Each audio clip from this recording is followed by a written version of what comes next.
Hi, this is Mark, and I am back in uh, San Mateo and Burlingame area, and this is actually San Mateo Central Park.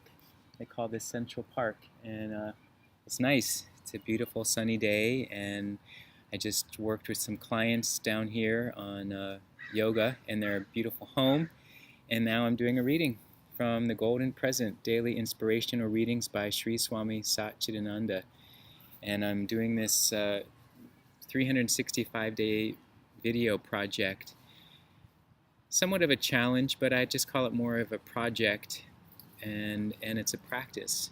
Staying committed to one thing for a whole year, and kind of going along with the journey of it, and seeing how it evolves. If it not in an external way, in an internal way. And in this case, I feel like that's more of what's happened, is more of an internal evolution with doing these than that I'm doing them really any differently on the external way. The reading is for October 22nd, and the topic is, "It's not what you gather that makes you selfish." This is a question and answer. How can we cultivate the neutrality to evaluate our own thoughts and actions which are so close to us? And Swami Satchidananda has this to say. Find out whether your own thoughts are based on selfishness or not. If your thoughts are based on selfishness, then they are always wrong, because you are putting your own concern as your primary motive. You are not thinking of others, so naturally you will lean towards your own benefit. We have to analyze every thought, every action with this guideline. Am I doing it selflessly? This might lead to another question. What about my eating, sleeping, having certain facilities? Is it selfish for me to buy a house? If you are doing it just for your sake, then yes, it is selfish. It's not what you gather or keep with you that makes you selfish, but how you use them. Even your eating can be selfless if you are eating to get the energy to serve others. Every action should be based on some benefit to someone. You might wonder, shouldn't I at least get some benefit? You will get the most benefit if you think of the benefit of others.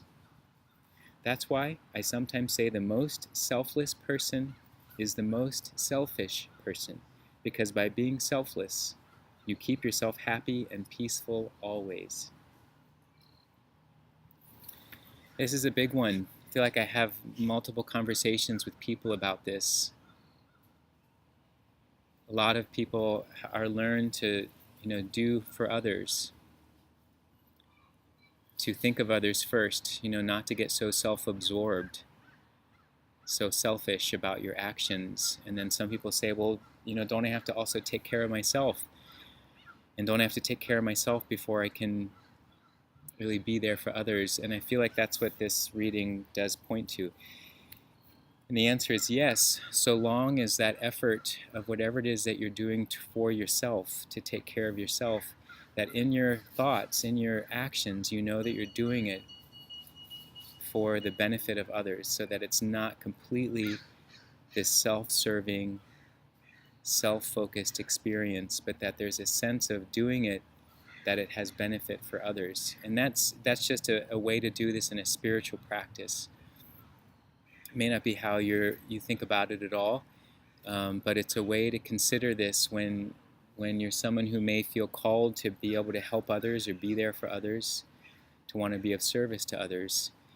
And from what I've learned, not just in my spiritual practices, but in 12-step recovery, that's what all the efforts lead towards, is being able to be of service to others. Having done all this work for the sake of now being able to share this with others, to help others in need, because there's always going to be someone who needs a helping hand.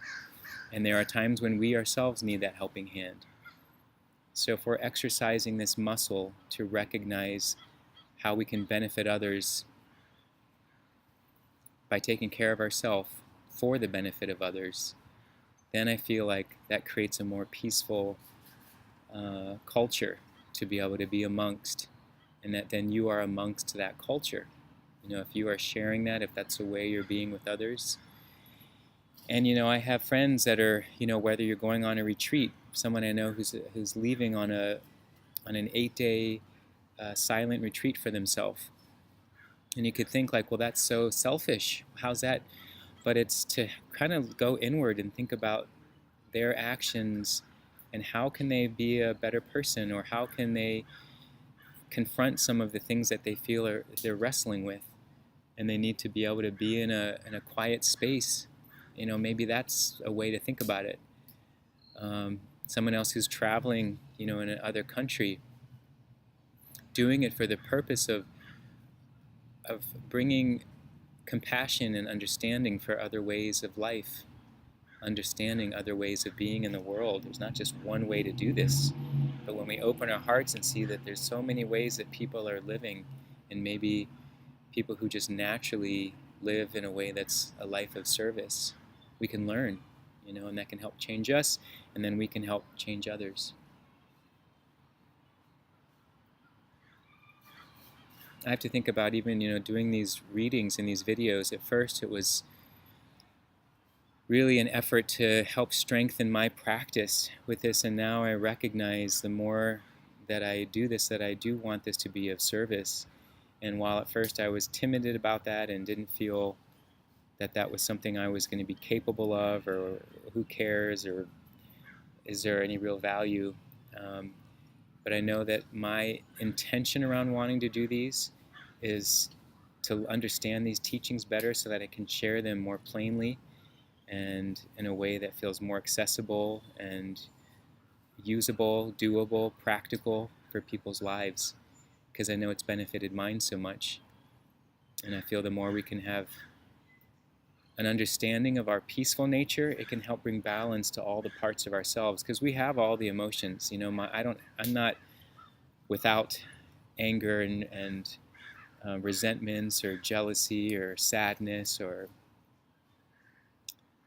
all the, some of those that might feel more of the challenging emotions. I'm just learning how to understand them better and to work with them better as part of this full spectrum being. And I learned so much of that through these teachings. And some of them I don't always agree with right away. I've got to figure out my understanding of it at the time. And I know that will evolve, that will shift and evolve. So that's where I am with it today. So thanks for watching and being a part of this. And I'll see you next time. All right.